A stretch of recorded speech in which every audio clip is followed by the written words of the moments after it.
Okay. మనందరి గురువు విశ్వగురువు బ్రహ్మర్షి పితామహ పత్రి గారికి, అమ్మ స్వర్ణమాల పత్రికి నా అనంతకోటి ఆత్మ ప్రణామం.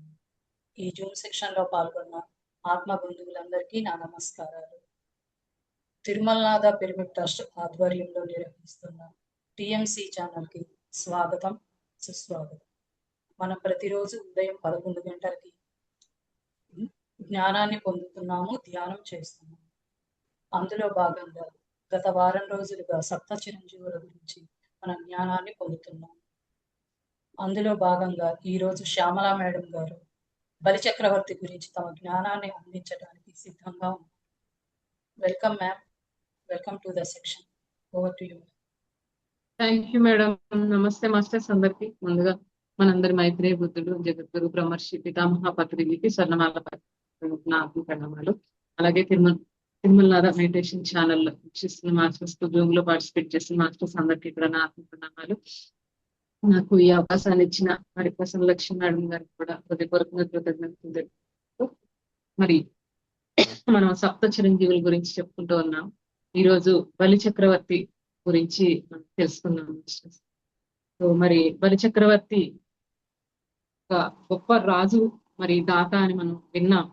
సో ఆయన గొప్ప రాజు దాత మాత్రమే కాదు, సప్త చిరంజీవుల్లో కూడా ఒకరుగా మారి మరి అమరత్వం ఏదైతే ఉందో చిరంజీవత్వాన్ని అందుకున్నారు అని చెప్పి మనం మరి విన్నాం. మరి మన హిందూ పురాణాల్లో కూడా నిత్యం స్మరించుకునే ఒక శ్లోకం ఉంది ఒకటి. అదేంటి అంటే అశ్వర్ధామ బలిర్వ్యాసో హనుమాంశ్చ విభీషణ కృపః పరశురామాశ్చ సప్తైతే చిరంజీవిన. సో వీళ్ళు సప్త చిరంజీవులు అనేసి మనకి ఈ శ్లోకంలో మరి సప్త చిరంజీవుల జాబితాలో ఇక్కడ మనకి 2వ వారు అనమాట బలిచక్రవర్తి. మరి ఆయనకు ఈ చిరంజీవత్వం ఏదైతే ఉందో అది ప్రసాదించింది సాక్షాత్తు శ్రీ మహావిష్ణువు. మరి వామనావతార ఘట్టంలో బలిచక్రవర్తి చూపిన ఈ వామనావతారం మనం విన్నాం. సో ఆ త్రివిక్రముడు ఎవరైతే శ్రీ మహావిష్ణువు వామనావతారంలో మనకి వచ్చి బలిచక్రవర్తి దగ్గర దానం తీసుకుంటారు అని చెప్పేసి మనం వినడం జరిగింది. సో మరి వామనావతార ఘట్టంలో మరి బలిచక్రవర్తి ఈ చూపించిన అత్యున్నత గుణాలు ఏవైతే ఉన్నాయో మరి ఆ గుణాల వల్లనే ఆయనకు ఈ స్థానం లభించింది అన్నది మనకి అర్థమవుతూ ఉందన్నమాట.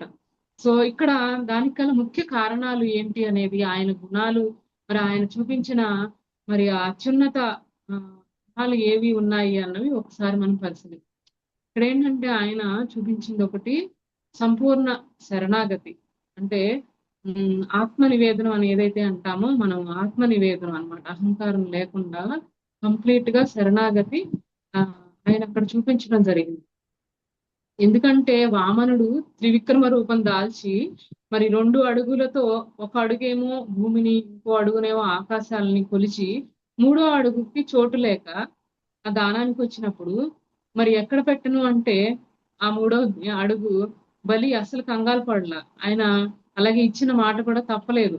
ఆయన ఏంటి ఇప్పుడు భూలోకం, భువర్లోకం, సువర్లోకం అనేసి మనం ఇక్కడ 3 అడుగులు అనే దాన్ని మనం ఏంటి అనేది కూడా మనం ఒకసారి చూద్దాం. అది రిలేషన్, అది చక్కగా ఇన్నర్ మీనింగ్ ఏంటనేది చూద్దాం. మనకి పత్రిజీ ఏం చెప్తారంటే ఇక్కడ 3 అడుగులు అంటే భూలోకము, భువర్లోకము, స్వర్గలోకం అనే 3 అడుగుల్ని మరి వామనుడు బలిచక్రవర్తిని కోరడం జరుగుతుంది. ఇక్కడ భూలోకం అంటే ఏంటి అంటే పృథ్వీతత్వం ఏదైతే ఉందో, మన శరీరతత్వం ఏదైతే ఉందో, నేను శరీరము అనుకునేది ఏదైతే ఉందో అది. దీన్ని మరి ప్రకృతి అని కూడా మనం అనొచ్చు. ప్రకృతిలో నుంచే కదా మరి పృథ్వీ, నీరు, ఈ తత్వాలన్నిటిని, అగ్నితత్వం, వాయుతత్వం, వీటన్నిటితో కూడి ఉన్నది ప్రకృతి. సో ఇది ప్రకృతి అని కూడా మనం అనొచ్చు. ఇంకా 2వది ఏంటంటే మనసు, అది భువర్లోకం అనమాట. అలాగే ప్రజ్ఞ ఏదైతే ఉందో అది సువర్లోకం అంటారు. ఇక్కడ మనకి బలి అంటే మీనింగ్ ఏం చెప్తారంటే మనకి పత్రిజీ పన్ను అంటే సుంకం అనమాట, ట్యాక్స్ ఏదైతే ఉందో. అంటే మన ఇంటికి గనక నీరు సరఫరా చేసినప్పుడు మున్సిపాలిటీకి మనం పన్ను కడతాం. ఏదైనా కానీ మనకి వాటర్ సప్లై ఉన్నప్పుడు ఆ వాటర్ సప్లై చేసినందుకు ట్యాక్స్ ఎలా అయితే కడతామో, సో అట్లాగే అదే విధంగా మానసిక సంబంధమైన దానికి కూడా పన్ను కట్టాలి. ఇప్పుడు అంటే ఆయన శరీరం 3 అడుగుల్లో 1 అడుగు శరీరానికి ఆయన పెట్టారు.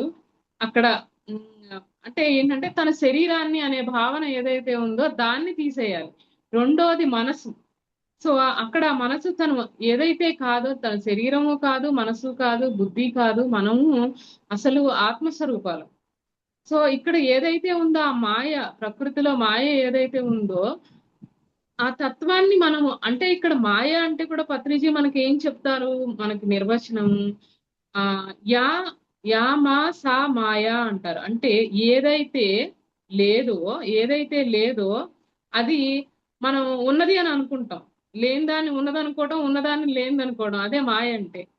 సో ఇక్కడ అంటే ఇక్కడ మనకి ఇంకోటి ఏం చెప్తారంటే, మనకి ప్రపంచంలో ఏదైనా కానీ రెండు వస్తువులు ఉన్నాయి. ఏంటంటే ఆ మాయ ఒకటి ఏంటంటే చావు అనే భావన ఏదైతే ఉందో అది మనం ఉంది అని నమ్ముతున్నాం కదా, లేని దాన్ని ఉందని నమ్మడం, ఉన్నదాన్ని లేదని అనుకోవడం, అదే మాయ. ఒకటి చావు అనే భావన, ఇంకోటి నేను వేరే నువ్వు వేరే అనే భావన. సో ఈ రెండు భావనలు మనం ఏమనుకుంటున్నాం, ఆ రెండు ఉన్నాయనుకుంటున్నాం, మనకు కనిపిస్తోంది. ఎందుకంటే మన శరీర తత్వంతోనే ఉన్నప్పుడు ఏమవుతుందంటే శరీరం చనిపోతూ ఉంది కనుక అక్కడ శరీరం పోయింది అంటే అంతా పోయింది అని అనే భావన ఉంటుంది. ఇంకోటి నేను వేరు, ఇక్కడ కూర్చున్న సుజాత మేడం వేరు, అట్లాగే మరి రామసుబ్బారెడ్డి గారు వేరు, ఇవన్నీ మనకు వేరువేరుగానే అనిపిస్తున్నాయి కదా. నేను వేరు మీరు వేరు అన్న భావనలోనే ఉంటాం. ఎందుకు మెడిటేషన్ చేయకపోతే, అసలు మనకు ఆత్మ గురించి తెలియకపోయినప్పుడు మనం ఏమనుకుంటున్నామో చూసి ఆ ఉన్నదాన్ని ఏదైతే ఉందో అదే కరెక్ట్ అని అనుకుంటాం. చావు ఉందని అనుకుంటున్నాము, నేను వేరు నువ్వు వేరు అనే భావన ఏదైతే ఉందో, మనకు కనిపిస్తున్నది ఏదైతే ఉందో దాన్ని మనం నమ్ముతున్నాం. కానీ అక్కడ ఉన్న తత్వం ఏంటి అంటే ఆ రెండు లేవు. ఎందుకు? పోయేది ఇక్కడ శరీరం. సో అది ఆత్మ శాశ్వతం అన్న సత్యాన్ని ఎప్పుడైతే మనం గ్రహించగలుగుతామో ఇది ఉన్నది లేనిది అవుతుంది, లేనిది ఉన్నది అవుతుంది. సో ఇక్కడ మనకి ఆ మాయలో నుంచి బయటపడటం అనమాట. ఆ భ్రమ ఏదైతే ఉందో అది తొలగించుకోవడం. ధ్యాన సాధన ద్వారా ఏమవుతుంది, మనకి ఈ శరీర భావన పోతుంది. ఫస్ట్ ఈ శరీరం నేను అంటే కేవలం శరీరాన్ని, నేను కేవలం మనసుని, నేను కేవలం బుద్ధిని అని అనుకోవడం కాకుండా నేను ఆత్మస్వరూపాన్ని అన్నది అనుభవపూర్వకంగా ఎప్పుడైతే తెలుసుకుంటామో పోయింది శరీరం, అంతేగాని ఆత్మకి చావు లేదు అన్న సత్యం ఎప్పుడైతే మనం తెలుసుకుంటామో మరి అక్కడ మరి భ్రమ మాయ ఏదైతే ఉందో అది పటాపంచలు అవుతుంది. ఇంకోటి ఏంటి సత్యము, నేను వేరు నువ్వు వేరు అనుకోండి. కానీ ఇక్కడ ఉన్న సత్యం ఏంటంటే ఆ పరబ్రహ్మ స్వరూపం ఏదైతే ఉందో అది అంత చరాచర సృష్టి మొత్తం కూడా ఆయనే రూపంలోనే వ్యక్తం అవుతోంది. మొత్తం అంతా కూడా ఉన్నదంతా కూడా ఒకటే స్వరూపము, కానీ మనకి వేరు వేరు స్వరూపాల్లాగా అనిపిస్తుంది. ఒక చెట్టుకు గనక మనకి ట్రంక్ వచ్చేసరికి ఒకటే ఉంటుంది, కానీ దానికి వేరు వేరు దానికి బ్రాంచెస్, దానికి ఉన్న ఆకులు అవన్నీ చూసినప్పుడు అవన్నీ ఒక ఆకు ఇంకో ఆకుతో ఉంటుంది, నేను వేరు నువ్వు వేరు అనుకుంటుంది. కానీ దాని మూలం వచ్చేసి అక్కడ దాని మూలం ఒకటే కదా, ఒకదాని నుంచే వచ్చింది. ఈ చేతి వేళ్ళు విడివిడిగా ఉన్నాయి, కానీ దానికి మూలం ఒకటే కదా, ఒకటి చెయ్యి. కానీ ఇక్కడే మనం చూస్తున్నాం, దీని ఇక్కడే చూస్తున్నాం, సపరేట్ కనిపిస్తుంది. ఆకుల వరకే మనం చూసినప్పుడు అవి సపరేట్, కానీ అది మూలం చూసినప్పుడు అది ఒకదాని నుంచే వచ్చాయి అవి. సో ఇక్కడ అలాగే వేళ్ళు వేరు వేరు, కానీ దానికి మూలం చెయ్యి ఏదైతే ఉందో అది ఒకటే ఉంది, చెయ్యి. ఈ చేతికి వేళ్ళు వేరు వేరు. సో అట్లాగా తత్వాన్ని మనం నేను వేరు నువ్వు వేరు అనే ఇప్పుడు ఉన్నదంతా కూడా ఒకటే ఆత్మస్వరూపము. కానీ మరి ఆ వేరు వేరు కుండల కింద పెట్టినప్పుడు ఆ కుండలలోకి మనకు ప్రతిబింబించే ఆ పదార్థం ఏమవుతుంది, ఆ చంద్రబింబం గాని అది గాని అన్నిటిలోనూ ఉన్నట్టు కనిపిస్తుంది. ఆ కుండ లేనప్పుడు ఏమవుతుంది, ఉన్న ఆకాశం అంతా కూడా ఒకటే ఆకాశం, చిదాకాశము. కానీ ఆ ఘటాలు ఒక్కొక్క వేరు వేరు ఘటాలు ఉన్నప్పుడు ఒక్కొక్క దాంట్లో ఒక్కొక్కటి కనిపిస్తుంది, కానీ అన్ని నేనులు లేవు అక్కడ. సో అద్దాలు వేరువేరుగా పెట్టినప్పుడు మనం నుంచున్నాం అనుకోండి, ఆ అద్దంలో మనం విడివిడిగా కనిపిస్తూ ఉంటాం అంతా కూడా. అలా అన్నంత మాత్రం నేను అన్ని నేను ఉన్నాం కదా, మనం ఉన్నది ఒకటే.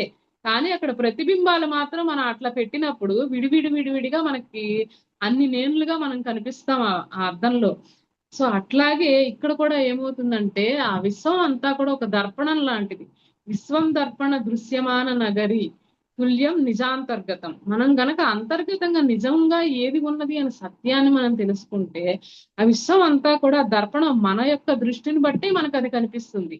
ఆ సత్యం మూలమైన సత్యాన్ని మనం తెలుసుకున్నప్పుడు ఉన్నదంతా కూడా ఆ చిదాకాశం. మరి వేరు వేరుగా మనం ఆ దర్పణాలు పెట్టుకున్నప్పుడు ఆ విడివిడిగా మనకి మరి ఆ ప్రతిబింబాలు కనిపిస్తూ ఉంటాయి.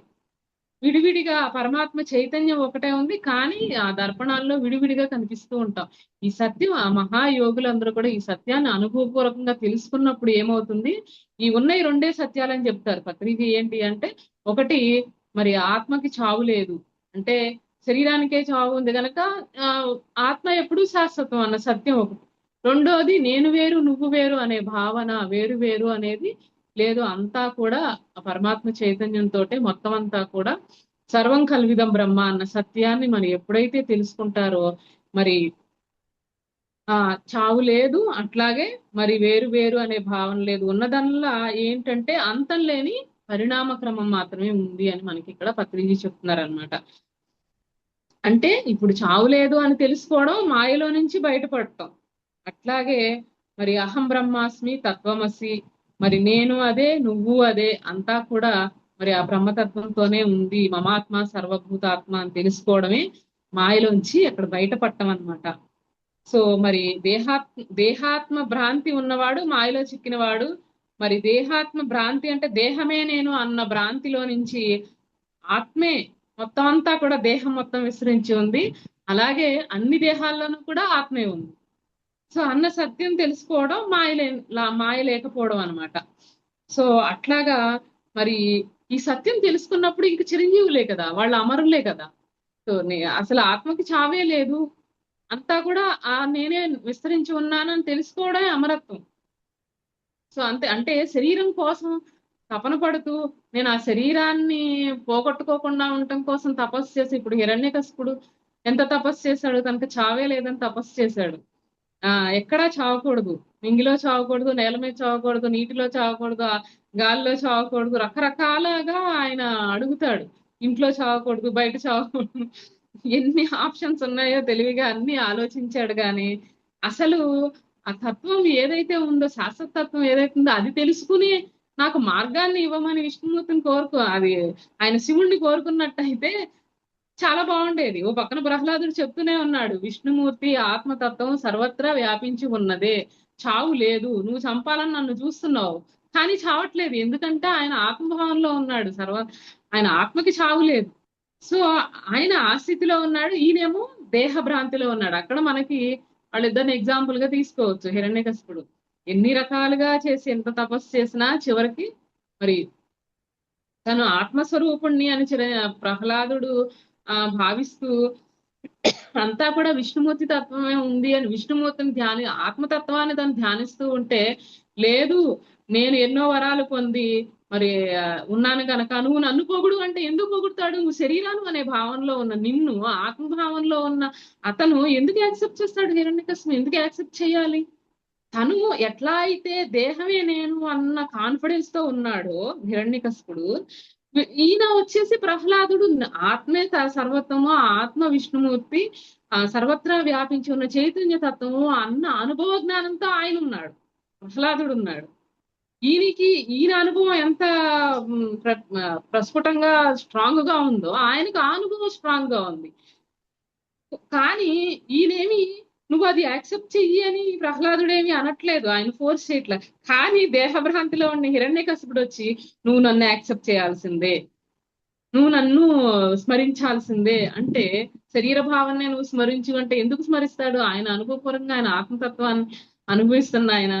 సో అట్లా శరీర భ్రాంతిలో ఉన్నవాడు ఎప్పుడు కూడా పక్కన వాడిని ఫోర్స్ చేస్తూ ఉంటాడు, నువ్వు నాలాగా ఉండు, నువ్వు నాలాగా చెయ్యి, నన్ను పొగుడు అన్నప్పుడు మరి వాళ్ళు లెక్క చేయరు. బ్రహ్మజ్ఞానులు ఆత్మజ్ఞానులు వాళ్ళు ఎందుకు లెక్క చేస్తారు? సో ఆయన అనుభవ జ్ఞానం అనేది ఆయనకు అంత స్ట్రాంగ్ గా ఉంది. సో వీళ్ళకి ఈ అనుభవంలోనే ఉన్నారు.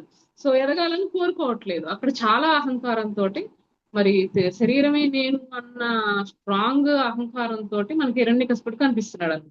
సో ఇక్కడ మనకి పురాణాల్లో కథలన్నీ కూడా విచిత్రంగా ఉంటాయంటారు పత్రిజీ. సో మరి భగవంతుడు ఆ వామనావతారంలో వచ్చి మరి ఒక పాదం అంతా భూలోకాన్ని ఆక్రమించిందని, అలాగే రెండవ పాదం ఆకాశాన్నంతా వశం చేసుకున్నాడని, అలాగే మూడవ పాదం బలిచక్రవర్తి తల మీద పెట్టాడని.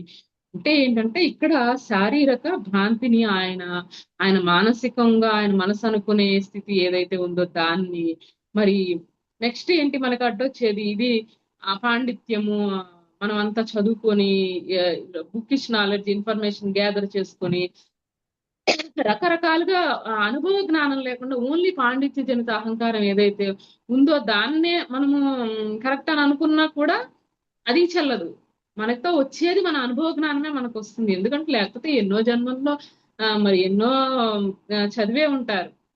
పాండిత్యానికి పాండిత్యం గాని వేద పఠనాలు గాని, అంటే ఐ మీన్ వాటిని అర్థం చేసుకోకుండా ఒక అనుభవ జ్ఞానం లేకుండా ఉన్న పాండిత్య జనిత అహంకారం.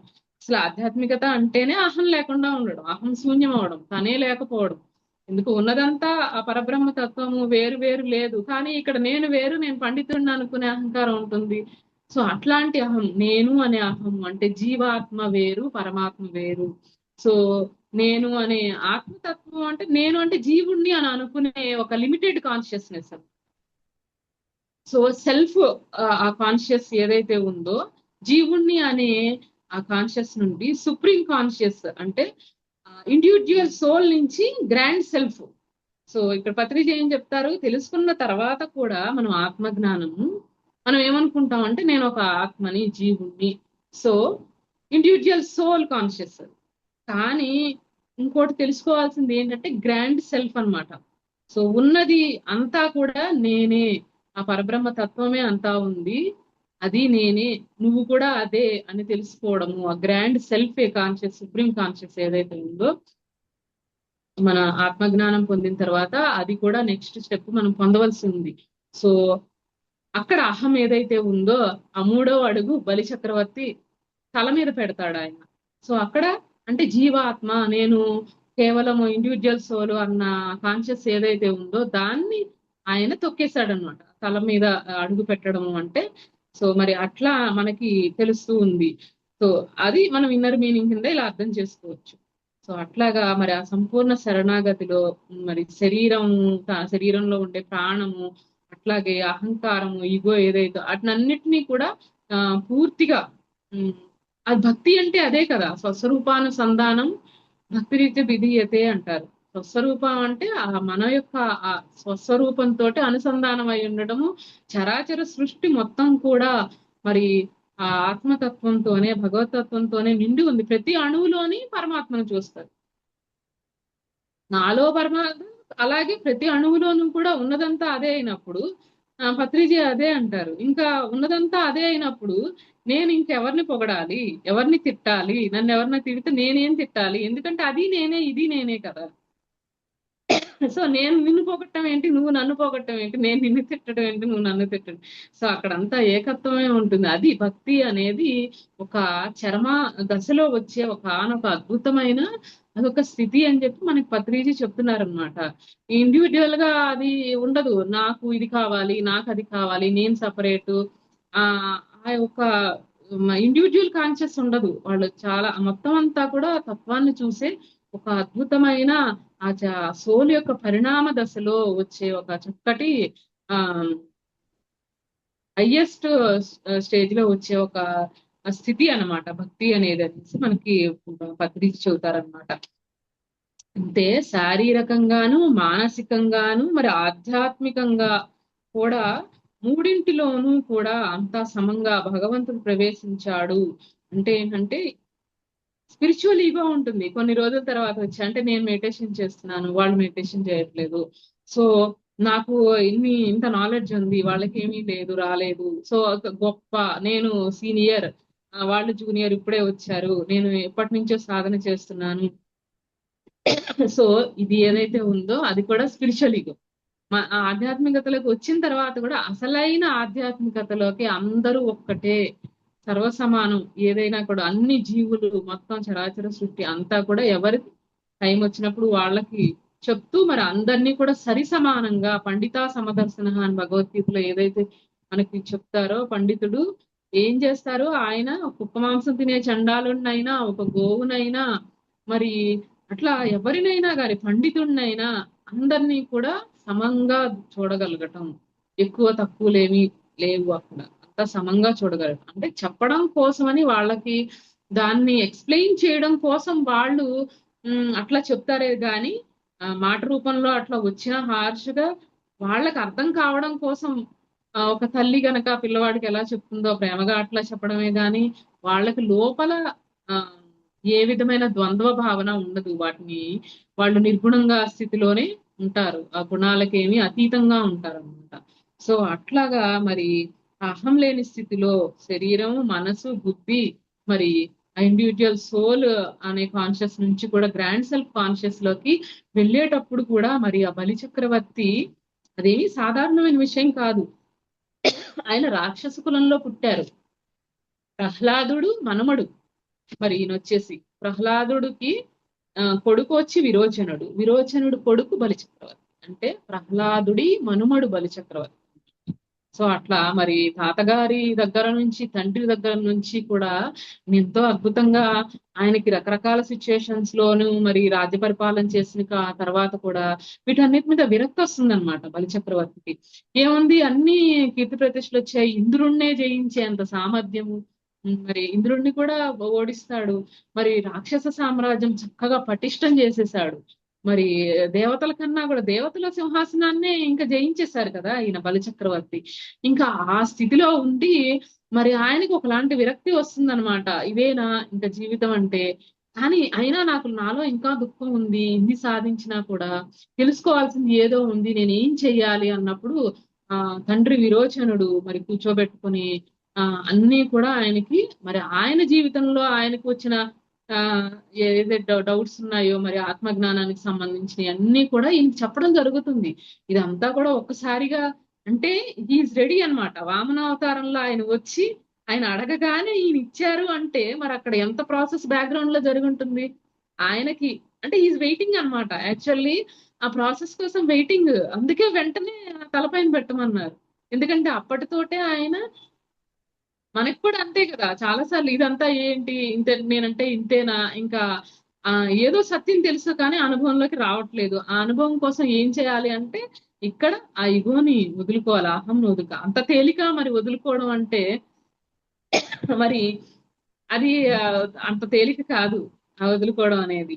కానీ మరి ఆయన శుక్రాచార్యుడు చెప్తాడనమాట, వస్తున్నవాడు సామాన్యుడు కాదు, రాక్షస జాతిని నాశనం చేయడానికి, సమూలంగా తీసివేయడానికి మరి వస్తున్నాడు, నువ్వు ఆయన అడిగినప్పుడు ఇవ్వద్దు, చాలా జాగ్రత్తగా ఉండు అని కూడా ఆయన చెప్తే బలి చక్రవర్తి మరి ఆయన చేసిన దానం సాదాసీదా దానం కాదు. మరి శుక్రాచార్యుడు ముందే హెచ్చరిస్తాడు, మరి విష్ణుమూర్తి ఈ రూపంలో వస్తున్నాడు, నువ్వు దానం ఇవ్వద్దు అంటే. కానీ బలి ఏమంటాడంటే, గురుదేవా, భూదేవి ఎన్ని పాపాలనైనా భరిస్తుంది కానీ ఆడిన మాట తప్పడం, అసత్యం పలికే మనిషిని మాత్రం మోయలేదు. అంటే సత్యం, ఉన్న సత్యం మరి అదే కదా, అహం పోగొట్టుకోవాలి. మరి అక్కడ రాక్షస సామ్రాజ్యం ఇవన్నీ చూసుకుంటే కాదు కదా. మరి నన్ను యాచించడానికి సాక్షాత్తు ఆ ఆయన విష్ణుమూర్తి, ఆ పరమాత్మే వస్తే నా ప్రాణం పోయినా సరే ఇచ్చిన మాట వెనక్కి తీసుకోను అని చెప్పి ఆయనకు ముందే అంతా ఆయన ప్రిపేర్ చేస్తారు శుక్రాచార్యుల వారు మరి చేసినా కూడా సత్యం కోసం ఏదైతే ఉందో, ఉన్నదే సత్యం అదే కదా ఉన్నది. ఆ సత్యాన్ని అనుభవపూర్వకంగా ఆయన తెలుసుకోవడానికి బలి తన సర్వస్వాన్ని త్యాగం చేస్తారు. ఎప్పుడైతే ఆ త్యాగం అనేది, అది యాక్చువల్ గా ఆ త్యాగం చేయడం, అది చేస్తేనే సత్యం అనేది మనకి వస్తుంది. త్యాగం చేయడానికి రెడీ ఉన్న వాళ్ళకే సత్యం వస్తుంది. మరి అసలు మరణానికి ఏ టైంలో అయినా సిద్ధంగా ఉన్న వాళ్ళకే చిరంజీవత్వం వస్తుంది, అమరత్వం వస్తుంది. ఎందుకు మరణానికి భయపడి మరి తపస్సు చేసి నాకు మరణమే రావద్దు అంటే, మరణానికి భయపడే కదా హిరణ్యకశిపుడు అంత అంత తపస్సు చేసింది. నాకు భయం ఉన్న వాడికి చిరంజీవత్వం అనేది వచ్చినట్టు ఉంటుంది కానీ అది రాదు. అసలు చిరంజీవత్వం అంటేనే, అమరత్వం అంటేనే మరణానికి ఏ విధమైన భయము లేదు. ఎందుకంటే పోయే శరీరమే, అక్కడ ఆత్మ శాశ్వతం అన్న సత్యం తెలుసుకుంటేనే అమరత్వం. తెలుసుకోగలగడమే అమరత్వం. అంతేగాని శరీరాన్ని నిలబెట్టుకోవడం కోసం చేసే తపస్సులన్నీ అమరత్వం ఎలా అవుతాయి? మనకి దీన్ని బట్టే అర్థం అవుతుంది. సో ఆ సత్యం తెలుసుకోవడం, ఉన్న సత్యాన్ని తెలుసుకున్నారు ఆయన. అన్ని సర్వస్వం త్యాగం చేయడానికి సిద్ధపడ్డప్పుడు అది ఏది రావాలో అది వస్తుంది. శరీరాన్ని నిలుపుకోవాలా, మరి కాయకల్ప సృష్టి జరిగినప్పుడు వాళ్ళకి ఏ శరీరం కావాలంటే ఆ శరీరాన్ని ధరించే సామర్థ్యం అనేది అది అదొక ప్రాసెస్ లో సత్యాన్ని తెలుసుకున్న తర్వాత అది లభించే ఒక వరం లాంటిది. అది సృష్టి ప్రకృతి చూసుకుంటుంది, అది నీది ఉండాలా వద్దా, ఎలా కావాలంటే అలాగా. మరి చిరంజీవులు అందరూ కూడా దానికోసం వాళ్ళేమి సాధన చేయలే, ఓన్లీ చిరంజీవత్వం కోసం సత్యాన్ని తెలుసుకునే క్రమంలో ఎంత తపన పడ్డారు, ఎంత ఆరాటపడి మరి ప్రాణాలు ఇచ్చేయడానికైనా సిద్ధం అవడం. మరి నా ప్రాణం పోయినా సరే పర్వాలేదు, కానీ నేను సత్యాన్ని తెలుసుకోవాలి అనే ఆ దీక్ష ఏదైతే ఉందో, బుద్ధుడు కూడా అంతే కదా, నా ప్రాణం పోయినా పర్వాలేదనే కదా ఆయన అంత తపస్సు చేసి మరి చేశారు. మరి అంతేగాని ఆయన శరీరాన్ని నిలుపుకోవడం కోసం తపస్సు చేయలేదు, స్వర్గ సుఖాల కోసం తపస్సు చేయలేదు, సత్యమే కావాలనుకున్నారు. ఎంతో మంది మరి దేవతలందరూ దిగొస్తారు, మీకు అది ఇస్తాం ఇది ఇస్తాం స్వర్గరాజ్యాన్ని ఇస్తాము అన్నప్పుడు ఇవన్నీ కాదు, అవి కూడా ఏదో ఒక కల్పంలో నశించిపోయాయి కదా. ఏదైనా సాక్షాత్తు బ్రహ్మ పదవి కూడా నశిస్తుంది కొన్ని కల్పాల తర్వాత. ఆ బ్రహ్మ ఇంకో బ్రహ్మ వస్తాడు ఆ ప్లేస్ లోకి. బ్రహ్మ అనేది పదవి, ఇంద్రుడు అనేది పదవి. సో ఇప్పుడు ఈ బలిచక్రవర్తి ఎవరైతే ఉన్నారో నెక్స్ట్ కల్పంలో ఈ బలిచక్రవర్తి ఇంద్రుడు అవుతాడు. సో ఆ వరాన్ని మరి వామనావతారంలో మరి విష్ణుమూర్తి ఆయనకి తర్వాత కల్పంలో బలి చక్రవర్తి సాక్షాత్తు ఇంద్ర పదవిని అధిరోహించబోతున్నారు అని చెప్పేసి మనకి చెప్తారు. అలాగే ఆయన తలపైన ఆ కాలు పెట్టినప్పుడు ఆయన పాతాళానికి ఆ పాతాళం మొత్తానికి కూడా రాజు అయి సాక్షాత్తు శ్రీ మహావిష్ణువు నేను అక్కడ ద్వారపాలకుడుగా ఉంటాను అని చెప్తారనమాట. ఆయన పాతాళ రాజ్యానికి అధిపతి అని చెప్తూ. సో మరి అంతకు ముందు ఆ త్యాగం చేయడం వల్ల అంతకు ముందు ఉన్న సౌఖ్యాల కంటే కూడా రెట్టింపు సౌఖ్యాలను ఆయన పొందడం జరుగుతుంది. త్యాగం యొక్క మహిమ. ఏదైనా ఇవ్వడానికి సిద్ధంగా ఉంటే సృష్టి యూనివర్స్ ఏదైనా కానీ ఏది కావాలో అది వచ్చేస్తుంది మాస్టర్. దానికోసం అరులు చాచుకుంది. మనకి కేవలం లక్ష్యం ఏంటంటే సత్యం కోసం తపన ఉండాలి. పత్రిజీ మనకి చెప్తున్నది అది. ఆ సత్యాన్ని తెలుసుకుంటే ఉన్నది రెండే, చావు లేదు, నేను వేరు నువ్వు వేరు అనే భావన ఒకటి, చావు ఉంది అనే భావన. ఆ రెండింటినీ మనం అనుభవపూర్వకంగా తెలుసుకోవాలి అంటే మరి ధ్యాన సాధన చేసే కొద్దీ చక్కటి ఆ అనుభవాలు మనకి మరి రావడం జరుగుతుంది. ముఖ్యం అదే, ధ్యాన సాధనే ముఖ్యం. మిగతావన్నీ పేరు ప్రతిష్టల కోసం ఏది చేసినా మనకు అది ఏది నిలవదు. సో మరి అట్లాగా సత్యనిష్ఠతోటి ఆయన ఎంత చెప్పినా సత్యం కోసమే బలి తన సర్వస్వాన్ని కూడా మరి, ఎందుకంటే సత్యమే పరబ్రహ్మం, ఆ సాక్షాత్తు ఆయనే వస్తున్నారు. మరి ఆ సత్యనిష్ట ఏదైతే ఉందో అదే ఆ బలి చక్రవర్తిని మరి చిరంజీవిని అమరత్వానికి అమరుణ్ణి చేసింది అని చెప్పి మనకి పత్రిక చెప్తారనమాట. సో అట్లా మరి విష్ణుమూర్తి మరి బలి చక్రవర్తి తల పాదం పైన మోపి పాతాళానికి పంపే సమయంలో ఆయన శిక్షించలేదు. ఎందుకంటే ఇక్కడ బలి చక్రవర్తికి ఆయన రాక్షస వంశంలో పుట్టిన అయినా ఆయనకి నేను అనే అహం ఒక్కటే ఉంది తప్పితే ఆయన దానికోసం దారుణాలు ఏం చేయలేదు కనుక ఆయన చంపాల్సిన రాక్షస సంహారం లాంటివి ఏమీ లేవు అక్కడ ఆ వామనావతారంలో. సో అట్లాగా మరి ఆయన సుతల లోకం ఏదైతే ఉందో ఆ సామ్రాజ్యానికి దేవేంద్రుడు స్వర్గం కంటే కూడా 100 రెట్లు ఎక్కువ వైభోగము, శాంతి ఇవన్నీ ఉండేలాగా సుతల లోకం అనే ప్రత్యేక సామ్రాజ్యాన్ని మరి బలిచక్రవర్తి కోసం సృష్టించి దానికి ఆయన రాజుని చేయడం జరిగింది అనమాట, ఆయన చేసిన త్యాగానికి. మరి భవిష్యత్తులో ఇంద్రపదవి ఇందాక అనుకున్నాం కదా, అట్లాగే రాబోయే కాలంలో అంటే సావర్ణి మన్వంతరం అంట, మన్వంతరాలు ఉంటాయి కదా, సావర్ణి మన్వంతరంలో మరి ముల్లోకాలకు అధిపతి దేవేంద్రుడు అవుతాడనే వరం కూడా ఇవ్వడం జరుగుతుందంట. మరి ఆ సమయం వచ్చే వరకు కూడా మరి బలి చక్రవర్తి సజీవంగా ఉండాలి కాబట్టి ఆయనకు చిరంజీవత్వాన్ని ఆయన ఆ వరానికి అనుకూలంగా ఆయనకి ఆ సృష్టి ప్రకారం అది అలాగా ఇవ్వడం జరిగింది. మరి అట్లాగే ఆయనే అన్నిటికంటే గొప్ప వరం ఏంటి అంటే పాతాళంలో ఉండే ఆ బలి చక్రవర్తి అంతఃపురం ఏదైతే ఉందో శ్రీ మహావిష్ణువే స్వయంగా మరి గదాధారిగా ఉండి ద్వారపాలకుడుగా కావలిగా ఉంటాను అని చెప్పేసి మాట ఇవ్వడం జరుగుతుంది అనమాట. అంటే భగవంతుడు ఎప్పుడు తోడు ఉంటాడు అన్నట్టు. కావలిగా ఉంటాం అంటే ఏంటంటే ఆ పరమాత్మ తత్వాన్ని ఆయన అనుభవించేలాగా, అంతా కూడా పరమాత్మ తత్వం ఉన్నదంతా అదే అంటే అది ఆయన ద్వారపాలకుడిగా ఉండటము అంటే ఆయన ఆ చక్కటి అనుభవ జ్ఞానాన్ని ఆయన పొందారు. అనుభవ జ్ఞానం ఉన్నప్పుడు ఆటోమేటిక్ గా సృష్టికర్త తోటి ఆయన కనెక్టివిటీలో ఉండడం, సృష్టికర్త తోటి కనెక్టివిటీలో ఉండడం, అంతే కదా. సో అట్లాగా మరి ఆ అట్లాంటి వాడికి మరి చిరంజీవత్వం రావడంలో ఆయన ఏం కోరుకోలేదు. ఆయన త్యాగం చేశారు, పైపించి అన్ని త్యాగం చేయడం వల్ల వచ్చిందనమాట. సో అందుకే ఆయన అమరుడు అవడం జరిగిందన్నమాట. అంటే ఇక్కడ మనకి యోగ వాసిష్టంలో కూడా మనకి బలిచక్రవర్తి గురించి ఎంతో అద్భుతంగా చెప్పడం జరుగుతుంది అనమాట. మనకి ఆయన చిరంజీవత్వం అంటే కేవలం భౌతిక శరీరం చావకుండా ఉండడం కాదు. ఇక్కడ మనకి యోగ వాసిష్టంలో కూడా అదే చెప్తారు. ఎప్పుడైతే ఒక వ్యక్తి ఆ తనలో అహంకారం ఈగో ఏదైతే ఉందో దాన్ని మరి సత్యానికి సమర్పించినప్పుడు మరి తనలో ఉన్న ఆత్మతత్వాన్ని మరి ఆ ఇండివిజువల్ సోల్ కాన్షియస్ నుంచి గ్రాండ్ సెల్ఫ్ కాన్షియస్నెస్ అంతా ఉన్న వ్యాపించి ఉన్న పరమాత్మ చైతన్యాన్ని మరి అనుభవపూర్వకంగా తెలుసుకోగలుగుతారో అప్పుడు ఆ రోజునే వాళ్ళకి జన్మ మరణాలు భయం పోతుంది. ఆ జన్మ మరణాలు భయం పోయినప్పుడు మరి అమరుడే అవుతారు వాళ్ళు. ఆల్రెడీ ఆత్మకు మరణం లేదు కాబట్టి. సో మరి ఆయన ఆ విధంగా అమరుడవడం జరిగింది. మరి భౌతికంగా బలి చక్రవర్తి ఇప్పటికీ కూడా మరి సుతల్లోకం అని పాతాళం అనేది ధ్యాన నిష్ఠలో ఉన్నారు. ఆయన ఇంకా కూడా అక్కడ ధ్యాన నిష్ఠలో ఉంటారు. మరి ప్రతి సంవత్సరం కూడా కార్తీక మాసం లేదా దీపావళి సమయంలో కేరళలో అయితే ఓణం చేసుకుంటారు కదా పండగ. సో ఆ టైంలో ఆ ఓణం టైంలో మరి ఆయన భూమిపై ఉన్న తన ప్రజలను అందరినీ కూడా చూడటానికి వస్తారు అని చెప్పి మనకి హిందూ పురాణాల్లో మరి అది నమ్మకం, ఒక నమ్మకం అన్నమాట. అంటే కోరికలు అహంకారము ఈ రెండే కదా. ఎందుకు నేను బాగుండాలి, నేను నా మా అనే ఇది ఎప్పుడైతే ఉందో స్వార్థము. సో వీటినన్నిటినీ లేకుండా నిస్వార్థ గుణంతో ఉండి ఉన్న బలి చక్రవర్తి మరి ఆయన ఎన్ని యుగాలైనా కూడా జీవించి ఉండేలాగా చేసింది అని చెప్తారన్నమాట. అట్లాగే మనకి వామనావతారం గురించి కూడా చక్కగా పత్రిజీ చెప్తారనమాట. అది విలక్షణంగా ఉంటుంది.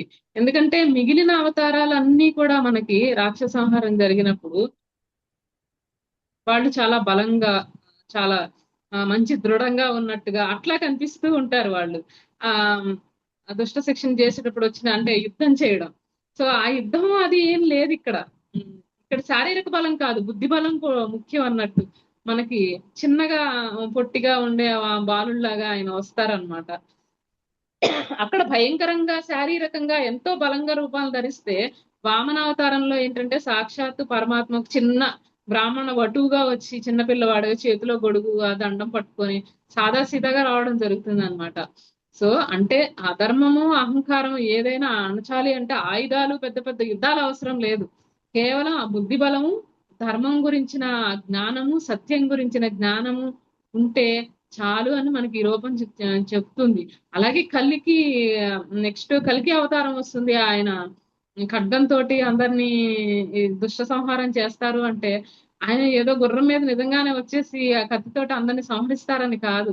ఏదైతే సత్యము ధర్మము ఇవన్నీ కూడా మరి ఆ మాట రూపంలో ఆ బుద్ధి బలంతో మరి ఆత్మ బలంతో ఉన్న ఎవరైనా కానీ యోగులు మరి ఆ దుష్ట శిక్షణ అంటే కేవలం చంపే చేయక్కర్లా, దాన్ని ఒక మాట రూపంలో ఒక సాధన రహస్యాన్ని చెప్పే రూపంలో ఎవరికి వాళ్లే దాన్ని రూపుమాపుకుంటారు.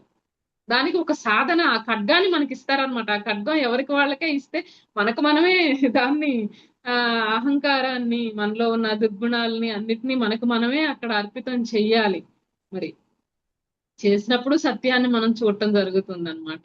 సో అట్లాగా మరి అక్కడ చంపడం అనేది ఏమీ జరగలేదు. ఏదైతే ఉందో దాన్ని ఆయన మరి అతనే మరి రియలైజ్ అయ్యేలాగా చేసి దాన్ని మరి చక్కగా సత్యాన్ని ఆయన గ్రహించేలా చేయడం జరుగుతుంది అనమాట. సో అట్లాగే శత్రువులో ఉన్న అక్కడ ఉన్న అహంకారాన్ని మనం అనుకున్నట్టు ఇక్కడ అహంకారము ఏదైతే ఉందో దాన్ని మాత్రమే చంపారు. బలిని అక్కడ పాతాళానికి పంపడం అంటే శిక్షించడం కాదు, అహంకారం నుంచి విముక్తిని చేసి ఆయన ఆధ్యాత్మికంగా ఎంతో ఉద్ధరించడం జరిగింది అనమాట. ఆయన సాక్షాత్తు ఆ వామనావతారంలో వచ్చి ఇప్పుడు గురువులైనా అంతే కదా, ఏదైనా వచ్చినప్పుడు వాళ్ళకి చక్కగా ఒక ఈ జ్ఞానాన్ని బోధించినప్పుడు వాళ్ళకే రియలైజేషన్ వస్తుంది. ఎవరికి వాళ్ళకే రియలైజేషన్ వచ్చేలాగా చేస్తారు.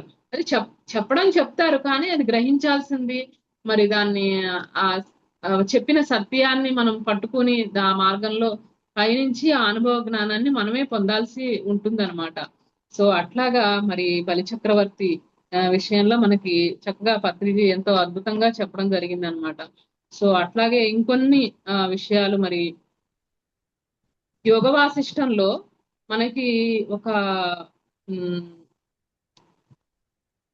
శ్రీరాముడికి యోగ వాసిష్టంలో వశిష్ఠుడు చెప్పడం ఎన్నో విషయాలను చెప్పడం జరుగుతుంది. ఎంతో మంది మహర్షులు, ఎందుకంటే ఆయన దేశాటన చేసి మనకి బుద్ధుడు ఏ విధంగా అయితే దేశాటన చేసి అంతా దుఃఖమే ఉంది ప్రపంచం అంతా అన్న సత్యాన్ని ఆయన ఎట్లా అయితే చూస్తారో, శ్రీరామచంద్రుడు కూడా విద్యాభ్యాసం అయిపోయిన తర్వాత దేశాటనకి వెళ్తారు. వెళ్ళిన తర్వాత అక్కడ చూసి అంతా కూడా ఈ దుఃఖంతోనే ఉంది, అంతా మరణం వైపే వెళ్తోంది, చనిపోతాము, ఈ కీర్తి ప్రతిష్టలు ఇవన్నీ ఇంకా ఏముంది అన్నట్టు ఆయనకి రాజ్య పరిపాలన ఆసక్తి పోతుంది. మొత్తం అంతా ఆసక్తి పోయి చాలా నిర్వేదంగా ఒక వైరాగ్యంలోకి వెళ్ళిపోతాడు అనమాట. యుద్ధ భూమిలో అర్జునుడు ఏ విధంగా అయితే బాణాలు ధనుర్ధారి అన్ని కూడా కింద పడేస్తారో ధనుస్సు అవి, అట్లాగా శ్రీకృష్ణుడు ఏ విధంగా చెప్పి ఆయన కర్తవ్యోన్ముఖుని చేస్తారో ఇక్కడ వశిష్ఠ మహాముని మరి శ్రీరాముడికి సత్యాన్ని దర్శింపజేసి, ఈయన వైరాగ్యం వచ్చింది టైం ఏంటి అంటే ఎప్పుడైతే ఆకలి బాగా ఉంటే మనం భోజనానికి సిద్ధంగా ఉన్నాము, అట్లా ఆయనకి ఆధ్యాత్మికంగా మోక్షాన్ని పొందాలన్న ఆకలి ఉన్నప్పుడు ఆ చెప్పింది వెళ్తుంది వాళ్ళకి. మనకు ఆకలి లేనప్పుడు ఎంత చెప్పినా అది అవతల వాళ్ళకి చేరదు, వాళ్ళగా ఉండాలి అది. శ్రీరాముడికి వచ్చిన ఆ వైరాగ్యం గాని అదంతా కూడా ఏంటి, సత్యాన్ని ఆయన తెలుసుకోవాలనే కోరికతో ఉన్నారు. ఆయన నిద్రాహారాలు ఆకలి ఏమి తిండి తప్పులు అన్ని మానేస్తారు శ్రీరాముడు. యాగ పరిరక్షణకేమో అప్పుడు విశ్వామిత్రుడు రావడం జరుగుతుంది. వచ్చినప్పుడు ఆయన రమ్మంటే రాడు సభకి. రానప్పుడు ఏంటి నీ బాధ ఏంటి చెప్పమన్నప్పుడు, నాకు ఇలా కనిపిస్తోంది అంతా ప్రపంచం అంతా, అసలు సత్యం ఏంటి, దీనికోసం మరణం వైపు వెళ్ళటం ఉన్నదంతా ఆ బాధలు ఇవేనా, ఇంకా అసలు మనిషి జీవితానికి అర్థం ఏంటి, అసలు లక్ష్యం ఏంటి, ఈ పుట్టడం పెరగడం సంసారం పిల్లలు ధన సంపాదన చావు ఇదేనా ఉన్నది నిజానికి, అసలు లక్ష్యం ఏంటి అని ఆయనకి ఆ మదన జరిగినప్పుడు, అప్పుడు ఆయన ఎంతో మంది మహర్షుల గురించి, ఒక సుఖమహర్షి గురించి, అట్లాగే బలిచక్రవర్తి టైంలో మరి బలిచక్రవర్తికి కూడా అక్కడ మరి ఈ ఘట్టంలో చెప్పడం జరుగుతుంది అనమాట.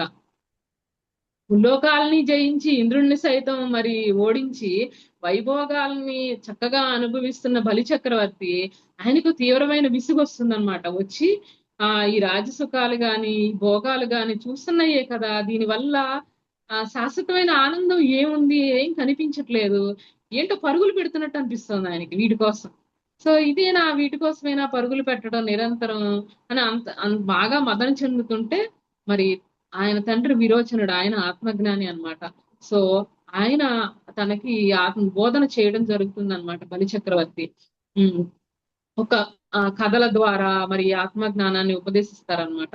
సో అక్కడ విరోచనుడు బలిచక్రవర్తి తోటి ఏమంటారంటే, సృష్టి అంతటికి అధిపతి మరి ఒక గొప్ప మహారాజు ఉన్నాడు, ఆయనకి అంతులేని శక్తి ఉంది, కానీ ఆ రాజు ఒక మంత్రిని నియమించుకున్నాడు, ఆ మంత్రి మాయావి బలవంతుడు, మరి ఆ మంత్రి ఏం చెప్తే అది వింటూ మంత్రి ఆడించినట్లు ఆడతాడు మరి ఆ మహారాజు, మరి ఆ మంత్రి ఏది సృష్టిస్తే ఆ మాయలోనే బతుకుతున్నాడు అంటాడు. అలా కాకుండా రాజు గనక మంత్రి చేతిలో లేకుండా, ఫర్ ఎగ్జాంపుల్ ఆయనే గనక అసలు స్వరూపాన్ని గుర్తించుకొని మాయ నుంచి బయటపడితే మరి అప్పుడు స్వతంత్రంగా ఉండగలుగుతాడు. ఇప్పుడు రాజు ఎప్పుడైనా కానీ మంత్రి చెప్పినట్టల్లా ఆడితే అసలు అది సత్యాన్ని గ్రహించాలి కదా. సో అంటే ఏంటి ఇక్కడ ఇందులో అంతరార్థం ఏం చెప్తారంటే, మహారాజు అంటే మనలో ఉన్న ఆత్మ చైతన్యము, పరమాత్మ చైతన్యం ఏంటైతే ఉందో సర్వవ్యాప్తంగా ప్రకాశవంతంగా ఉన్నది, అది నువ్వు మహారాజు అంటే. ఇక్కడ మంత్రి అంటే మనసు ఆయన చెప్తున్నది, బలిచక్రవర్తి తండ్రి విరోచనుడు చెప్తున్న, నీ మనసు ఏదైతే ఉందో అది ఏం చేస్తుంది, మనసు ఎప్పుడు కూడా కోరికలు, భ్రమలు, అహంకారం, దానికి ఎప్పుడు ఉన్నది సరిపోదు, పక్కన వాళ్ళకున్నది మనకు కావాలి, మన దగ్గర ఉన్నది నచ్చదు, పక్కన ఉన్నది కావాలి, ఉన్నది సరిపోదు ఇంకా కావాలి. సో ఇట్లాగా మరి రకరకాల భ్రమలని కోరికలని దుఃఖాన్ని వీటినన్నిటినీ కూడా సృష్టించేది ఏది, నీ మనసే. నీ దుఃఖానికి కారణం నీ మనసు అని చెప్పేసి మరి బలి చక్రవర్తికి విరోచనుడు బోధించడం జరుగుతుంది అనమాట. సో అట్లాగా మరి ఆ మహారాజు ఎవరైతే మరి తెలివిగా ఉండి నీలో ఉన్న ఆత్మ చైతన్యాన్ని గనక నువ్వు గ్రహించి నీ మనసు చెప్పిందల్లా వినకుండా ఆ మంత్రి చెప్పింది కంట్రోల్ చేసేవాడు కదా మంత్రి అంటే. సో నువ్వు మనసు చేతిలోకి నువ్వు వెళ్ళిపోతే ఆ మనసు నిన్ను కంట్రోల్లో పెట్టేస్తుంది, ఆ భ్రమంలోనే నువ్వు చిక్కుకుంటావు. కనుక మనసు చెప్పింది అలా వింటూ ఉంటే మాత్రం ఇట్లాగే ఉంటుంది. అందుకే నువ్వు దుఃఖపడుతున్నావు, ఏదో గెలుస్తున్నావు, ప్రపంచాన్ని జయిస్తున్నావు అనుకుంటున్నావు, ప్రపంచాన్ని జయించావు, మరి ఆ స్వర్గాన్ని జయించావు, స్వర్గ పదవిని పొందావు, అయినా దుఃఖం ఎందుకుంది? ఆనందంగా ఉండాలి కదా. మరి దానికోసం పరుగులు పెట్టినప్పుడు ఒకటి లభించినప్పుడు మనం ఒక కారు కొనుక్కుందాం అనుకుంటా, బెంజ్ కారు. ఆ బెంజ్ కారు కొనుక్కున్నాక ఆగిపోవాలి కదా. నిజానికి ఆనందం వస్తే అక్కడ ఆగట్లేదు కదా. మనం ఒక డూప్లెక్స్ కట్టుకున్నాము, అది హ్యాపీ ఆనందం అనుకుంటాము, మరి పక్కన ట్రిప్లెక్స్ వస్తుంది, అది చూసి మరి కంపేర్ చేసుకున్న ఆనందం లేదు కదా. శాశ్వతం అది ఆ శాశ్వతమైన సంతోషం శాశ్వతం కాదు, ఆనందం శాశ్వతం. సో ఆ బ్లిస్ఫుల్నెస్ రావట్లేదు అన్నది అక్కడ మనం ఇంటలెక్చువల్ గా ఆలోచించగలగాలి. లేదంటే ఆ లూప్ లో పడిపోతూ ఉంటారనమాట. ఇక్కడ బలి చక్రవర్తి తెలివిగా ఆలోచించడు, అవును నేను ప్రపంచాన్ని జయించాను కదా, ఇన్ని సుఖాలు భోగాలు అనిపిస్తున్నాను కదా, కానీ నాకు ఎందుకు దుఃఖం ఉంది లోపల, ఇంకా ఏదో పొందాలి, ఇంకా ఏదో పొందాలి అని పరుగులు పెడుతున్నాను కదా, అసలు శాశ్వతమైంది ఎక్కడ దక్కుతుంది? మరి అక్కడ ఆయన స్టాప్ ఎన్ని పరుగులు పెట్టినా ఏదో ఒక చోట ఆగిపోవాల్సింది. ఆగినప్పుడే బయటికి పరుగులు మానేసి అప్పుడు మనం ఆగుతాము, అప్పుడు మన వైపు మనం చూసుకుంటాం. సో అట్లాగా అప్పుడు ఆయన ఆగుతాడు, ఆ పరుగులన్నీ ఆపి అప్పుడు ఆలోచించడం మొదలుపెట్టిన ఆయన చెప్తాడనమాట, ఈ దుఃఖాలకన్నిటికీ కారణం నీ మనసు. ఎందుకంటే మనసు ఎప్పుడు కూడా లేని దాన్ని కోరుతూ ఉంటుంది, ఉన్నది సరిపోదు, మరి భ్రమల్ని సృష్టిస్తుంది, భయాల్ని సృష్టిస్తుంది, కోరికల్ని అహంకారాన్ని పెంచుతుంది. ఉంటేనేమో ఉందని అహంకారం, లేకపోతేనేమో లేదని గిల్టీ. సో అట్లాగా అన్ని రకాల అలాంటి గిల్టీ కాన్షియస్ ఇవన్నీ కూడా వస్తాయి. అందుకని ఆ మంత్రి ఎవడైతే ఉన్నాడో నువ్వు వాడిని కంట్రోల్లో పెట్టు నీ మనసుని అని చెప్తాడనమాట. ఆ మంత్రి సృష్టించే భ్రమలు ఏవైతే ఉన్నాయో మనసు, ఈ దృశ్య ప్రపంచం అంతా కూడా మనం చూసే దృష్టి, ఆ సుఖాలు దుఃఖాలు మరి బంధాలు ఇవన్నిటినీ కూడా సృష్టించేది మనసే. సో మనం ఇక్కడ మాయ అనమాట. ఆ లేని దాన్ని అక్కడ ఉన్నట్టుగా చూడటం, ఉన్నదాన్ని లేనట్టుగా మనం ఫీల్ అవ్వడం. సో ఇవన్నీ కూడా మనసు సృష్టిస్తుంది, ఈ భ్రమలన్నీ కూడా, ఈ దృశ్య ప్రపంచం. మనం ఇక్కడ కళ్ళు మూసుకుని కూర్చుంటున్నాము అంటేనే మనం ఏమవుతుంది అంటే ఈ దృశ్య ప్రపంచం మనం చూస్తూ ఉన్నది అంతా కూడా ఒకప్పుడు ఉండి తర్వాత మాయమైపోతుంది, అది పర్మనెంట్ కాదు. సో అది మూవ్ ఆన్ అయిపోతూ ఉంటుంది, ఏది కూడా పర్మనెంట్ కాదు. సో అది అందుకని చూడటం మానేసి ఎప్పుడైతే ఆ కనెక్టివిటీని కట్ చేసి మనం కళ్ళు మూసుకుని కూర్చున్నామో అప్పుడు మనలోకి మనం ప్రయాణం చేయడం జరుగుతుంది. అందుకే మెయిన్ మనం మరి చేతులు రెండు కాళ్ళు రెండు మరి కట్టేసుకొని కర్మేంద్రియాలు జ్ఞానేంద్రియాలు అట్లా కళ్ళు మూసుకున్నప్పుడు సగం మనకి అక్కడ కనెక్టివిటీ దృశ్య ప్రపంచం, బాహ్య ప్రపంచం, మాయా ప్రపంచం నుంచి మరి మన ఔటర్ వ్యూ నుంచి మన అంతర్ముఖం జరుగుతుంది అనమాట. సో ఇక్కడ విరోచనుడు ముఖ్య బోధ మనకి బలి చక్రవర్తికి చెప్తున్నాడు అనమాట. నువ్వు ఆ మనసు అనే మంత్రి మాటలు వింటూ ఆత్మ అనే రాజు ఎవరైతే ఉన్నారో మరి ఆయన లెక్క చేయకుండా నువ్వు ఉంటే మాత్రం ఈ బాహ్య సుఖాల మీద పరుగులు పెడుతూ ఉంటే అదే నిజమని నువ్వు భ్రమపడుతున్నావు. మరి అది దాటి నువ్వు ఎప్పుడైతే కంట్రోల్లో తెచ్చుకుంటావో అప్పుడు నీ స్వరూపమైన ఆత్మలో నువ్వు నిలిచిపోతావు. సో ఫస్ట్ అడ్డంగా ఉన్న మనసు ఏదైతే ఉందో దాన్ని ఆహాన్ని గనక శూన్యం చేయగలిగితే, ఆ మనస్సుని గనక కంట్రోల్ చేయగలిగితే నువ్వు ఆత్మతత్వాన్ని గ్రహిస్తావు అని చెప్తూ మరి ఆత్మజ్ఞానాన్ని అందుకునే ఆ మార్గము, ఆ పాత్ కూడా ఆయన చెప్పడం జరుగుతుంది అనమాట. బలి చక్రవర్తి విరోచనుడు ముఖ్యమైన సూత్రాలని అందించారు అని చెప్పి మనకి యోగ వాసిష్టంలో చెప్తారనమాట. అదేంటి అంటే విచారణ, మనం సెల్ఫ్ ఎంక్వైరీ అంటే నేను ఎవరు మరి అనేది మనం ఆలోచన చేస్తూ మనం విచారణ చేస్తూ ఉన్నప్పుడు నశించిపోయే శరీరం నువ్వు కాదు, ఆ మనసు నేను కాదు, ఆ బుద్ధి నేను కాదు అని ఎప్పుడైతే మనం విచారణ చేస్తూ కేవలం వీటన్నిటినీ గమనించే ఒక సాక్షిగా ఉంటూ మరి ఆత్మ యొక్క ఆ సత్యమైన స్వరూపాన్ని తెలుసుకోగలుగుతాము. మరి అట్లాగే దృష్టి, మనం ఇందాక అనుకున్నట్టు సుఖం వచ్చినప్పుడు పొంగిపోవడం, దుఃఖం వచ్చినప్పుడు కుంగిపోవడం కాకుండా లాభ నష్టాలు జయాపజయాల్లో కూడా మరి నాటకంలో దృశ్యాలలాగా అట్లా చూస్తూ ఆ నాటకంలో పాత్రధారులాగా ఎలా అయితే ఉంటామో ఆ విధంగా ఉండగలిగే ఒక సాక్షితత్వ భావన, సాక్షితత్వంలో మరి ఆ జ్ఞానాన్ని పొందాలి అని చెప్తారనమాట. అట్లాగే ఈ సాధనలన్నీ చేసుకుంటూ మరి నువ్వు ఆత్మజ్ఞానాన్ని పొందగలుగుతావు, మరి దుఃఖం నుంచి బయటపడతావు అని విరోచనుడు బలిచక్రవర్తికి ఆత్మజ్ఞానానికి ఏం చేయాలి అనేది నిరంతర ఆత్మ విచారణ చేసుకుంటూ మరి ఈ కోరికలు ఇవన్నీ పొందినా నీకు దుఃఖం ఎలాగో ఉందని తెలిసిపోయింది, వాటినన్నిటిని ఇంకా అక్కర్లేదు అవసరం లేదు అనుకున్న వాటిని విడిచిపెట్టి ఏది చేయాలో అది చెయ్యి అని చెప్తారనమాట. అంటే వామనుడు రాకముందే బలి చక్రవర్తి మానసికంగా సిద్ధమైపోయారు. అక్కడ ఇవన్నీ కూడా త్యజించాలి, నిజంగా ఆత్మజ్ఞానం పొందాలి అని డిసైడ్ అయిపోయి ఉన్నారు అక్కడ అన్నమాట.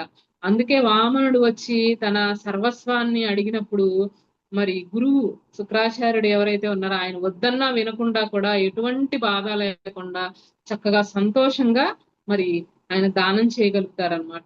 ఎందుకు అంటే ఇప్పుడు తండ్రి విరోచనుడు దగ్గర, ప్రహ్లాదుడు కొడుకు విరోచనుడు, ఆయన కొడుకు బలి చక్రవర్తి, ప్రహ్లాదుడు మనుమడు ఇందాక చెప్పుకున్నాం. సో మరి విరోచనుడు తండ్రి చెప్పిన బోధనలు మరి అప్పటికే బలికి అర్థమైపోయాయి. బాహ్య సంపద కంటే కూడా ఆత్మ సంపద ఏదైతే ఉందో అదే మిన్న అనే సత్యం అప్పటికే ఆయన బోధపడింది. ఇంకేముంది, తృణప్రాయంగా ఇచ్చేశాడు. ఆయనకు తెలుసు అంటే సత్యాన్ని ఇంక గ్రహించగలుగుతాను ఇంకా హ్యాపీగా అని చెప్పేసి ఆయన మరి మనకి యోగ వాసిష్టంలో దీని గురించి ఈ మనసు ఆత్మ అనే దాని గురించి చక్కగా మరి మన నిత్య జీవితానికి ఎలా ఉపయోగపడుతుంది, ఇది మనం ఎలా చేయాలి అనేది కూడా మనకి యోగ వాసిష్టంలో ఎన్నో కథల్లో చెప్పినప్పుడు ఈ బలి చక్రవర్తి విరోచనుడి మధ్య జరిగిన సంవాదం కూడా మనకి చెప్పడం జరిగింది. దీన్ని బట్టి మనకు అర్థమవుతుంది ఏంటంటే అప్పటికే ఆయన మానసికంగా సిద్ధమైపోయారు. ఆయన రాగానే ఇంకా హ్యాపీగా మరి ఆయన వాటిని సంపద, అదే మనసు, శరీరము, మనసు, బుద్ధి, అహంకారం, సో అన్నిటినీ కూడా ఆయన దానం ఇచ్చేసి ఆ ఇండివిజువల్ సోల్ కాన్షియస్ నుంచి గ్రాండ్ సెల్ఫ్ కాన్షియస్నెస్ కి అద్భుతంగా ఆయన వెళ్ళడం జరిగిందనమాట. సో మరి ఇది మాస్టర్స్, ఆయన ఎప్పుడైతే ఆ చావు లేదు అన్న సత్యాన్ని ఎప్పుడైతే తెలుసుకున్నారో ఆ రోజే మరణ భయం పోతుంది వాళ్ళకి. అలాగే మరి నేను వేరు పరమాత్మ వేరు అనే దాని నుంచి మరి ఆ పరమాత్మ అంతా కూడా వ్యాపించి ఉన్నది ఆయనే, అదే నేను, అందరూ అదే, ఉన్నదంతా అదే చైతన్యము అన్న సత్యము ప్రతి అణువులోనూ కూడా పరమాత్మ చైతన్యం నిండు ఉన్నది అన్నది సత్యాన్ని ఆయన ఎప్పుడైతే పొందారో అప్పుడు ఆయన చిరంజీవి అవడం జరుగుతుంది. మరి ఇవన్నీ కూడా ఈ లక్షణాల వల్లనే ఆయన చిరంజీవత్వాన్ని పొందడం జరిగింది అని మనకి అర్థమవుతుంది మాస్టర్స్. మరి చక్కగా నాకు ఇంత అద్భుతమైన అవకాశాన్ని ఇచ్చినందుకు ఈరోజు ఇంకొన్ని విషయాలు మరి మీ ద్వారా మరి ఇవ్వడం ద్వారా నేను కూడా కొన్ని విషయాలు మరి దాన్ని సెర్చ్ చేసి కొన్ని విషయాలు తెలుసుకోవడం జరిగింది. నాకు అవకాశం ఇచ్చినందుకు అందరికీ కూడా హృదయపూర్వక Prasanna Lakshmi madam, thank you madam. అలాగే మరి పత్రిజీ మనకు చక్కగా ఈ విషయాలన్నింటినీ కూడా తులసి దళంలో మనకి ఇచ్చారు, వామనుడు బలి చక్రవర్తి గురించి 3 అడుగుల గురించి. సో మరి బ్రహ్మర్షి పితామహ పత్రిజీకి ఆత్మ ప్రణామాలు, కృతజ్ఞతలు తెలుపుకుంటూ thank you. Thank you very much madam. Final గా సప్త చిరంజీవులు ఈ రోజుతో మనము కంప్లీట్ చేసుకున్నాం. కాకపోతే ఏంటంటే ఒకరిని మించి ఇంకొకరు ప్రిపేర్ అయి చెప్పామనిపిస్తుంది నాకు.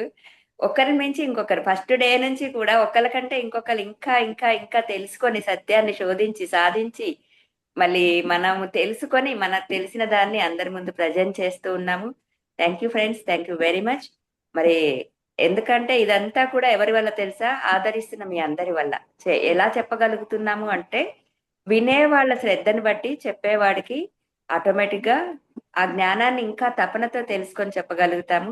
మరి ఆదరిస్తున్న మీకు అందరికీ కూడా కృతజ్ఞతలు. మరి ఒక్కొక్క 1 minute or 2 minutes ఈ సప్త చిరంజీవులు ఎవరైతే చెప్పారో వాళ్ళని మళ్ళీ ఒక్కసారి 1 minute ఆహ్వానించుకుందాం. మేడం నాగమల్లేశ్వరి మేడం మనకు చక్కగా చెప్పారు సప్త చిరంజీవుల్లో ఒకరి గురించి. నమస్తే మేడం. నమస్తే మేడం.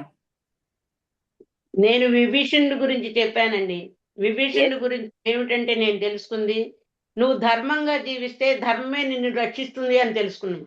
నువ్వు ధర్మం కోరుకున్నావు కాబట్టి నీకు చిరంజీవత్వం ఇస్తానని బ్రహ్మదేవుడు వరం ఇచ్చాడండి. అంటే ధర్మంగా ఉండాలనే కోరుకున్నాడు.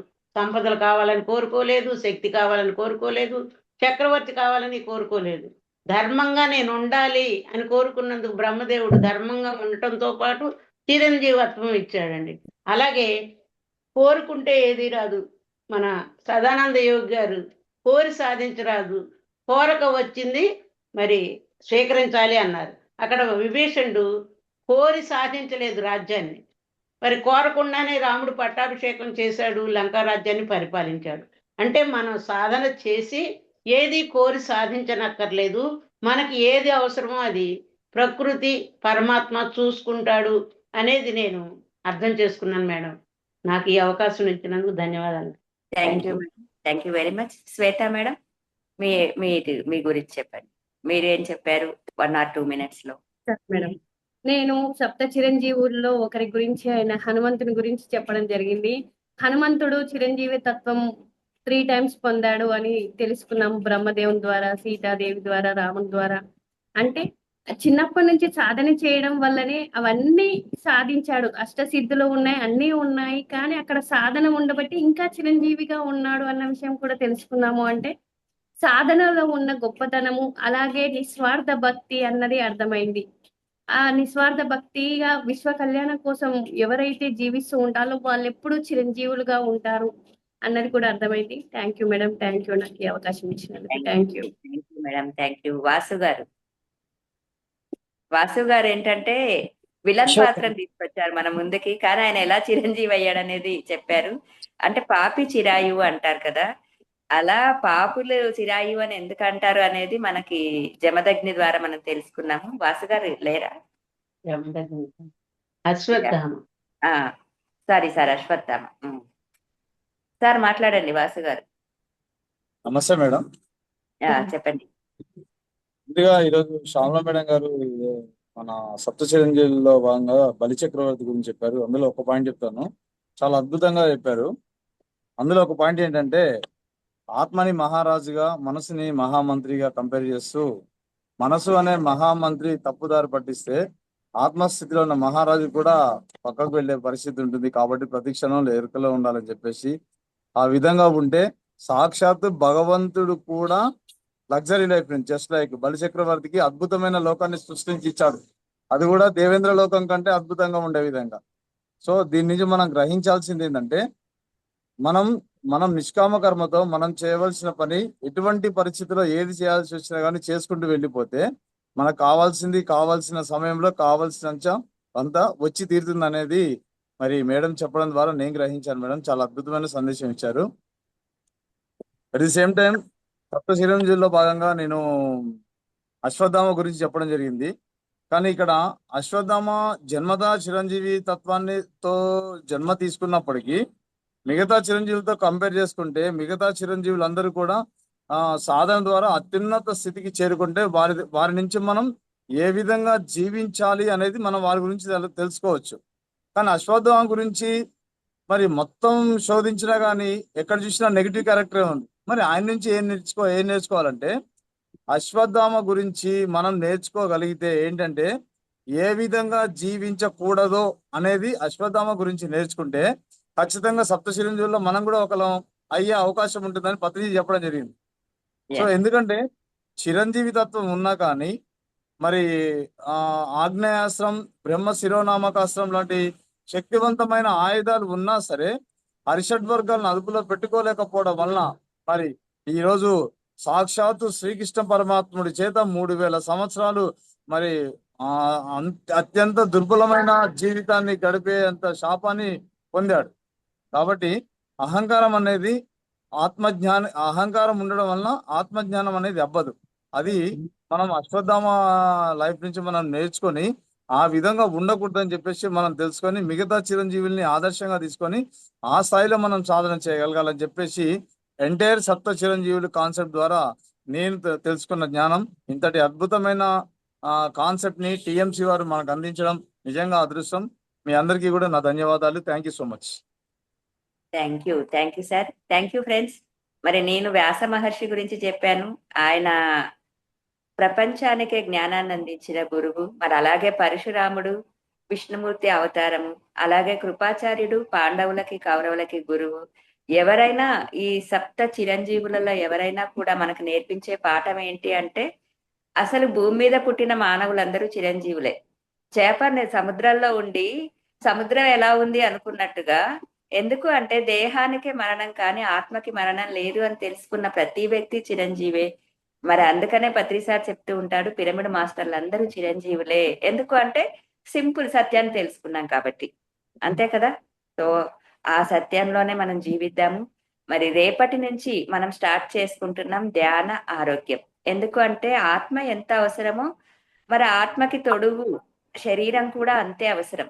మరి ఈ శరీరానికి అప్పుడప్పుడు చిన్న చిన్న రోగాలు, చిన్న చిన్న బాధలు రావడం అనేది సహజం. ఎంత సీనియర్ మాస్టర్స్ అయినా, ఎంత జ్ఞానం ఉన్నప్పటికీ, ఎంత మనం సాధన చేసినప్పటికీ సఫర్ అవ్వని వాళ్ళు ఎవరు ఉండరు మనం భూమి మీద. ఎందుకు సఫర్ అవుతున్నాము, ఆ సఫరింగ్ ఎలా తగ్గించుకోవచ్చు, ఇంకా షార్ట్ కట్స్ ఏమైనా ఉన్నాయా అని తెలుసుకోవాలి అంటే మరి రేపటి నుంచి ధ్యాన ఆరోగ్యం డాక్టర్ జీకే గారు అనే డాక్టర్ గారు ఆయన ఎంబీబీఎస్ ఎండి చేశారు. మరి ఆయన ఏం చేశారు అంటే, డాక్టర్లు లక్షల్లో కోట్లలో ఉన్నారు కానీ స్పిరిచువల్ డాక్టర్స్ చాలా తక్కువగా ఉన్నారని ఆయన ఆ డాక్టర్ దాన్ని తీసేసి ఆయన స్పిరిచువాలిటీలోకి వచ్చి దీంట్లో రీసెర్చ్ చేశారు. ఎందుకంటే స్టూడెంట్ గా ఉన్నప్పుడే ఆయన దీన్ని స్టార్ట్ చేశారు కాబట్టి ఆధ్యాత్మికతని రీసెర్చ్ చేసి 360 టాబ్లెట్స్ అందించారు పిరమిడ్ జ్ఞాన ప్రపంచానికి. దాంట్లో వాళ్ళు L1 L2 L3 అని కోర్సెస్ చేపిస్తూ ట్రైనింగ్ ఇస్తూ ఎవరైతే నిష్ణాతులై ఉన్నారో వాళ్ళని మనకి పంపిస్తున్నారు. రేపటి నుంచి 11 days ఈ ధ్యాన ఆరోగ్యం గురించి మనం తెలుసుకుందాం ఫ్రెండ్స్. రేపటి నుంచి చక్కగా. Thank you very much. Sujatha madam సిద్ధంగా ఉన్నారు. సుజాత మేడం.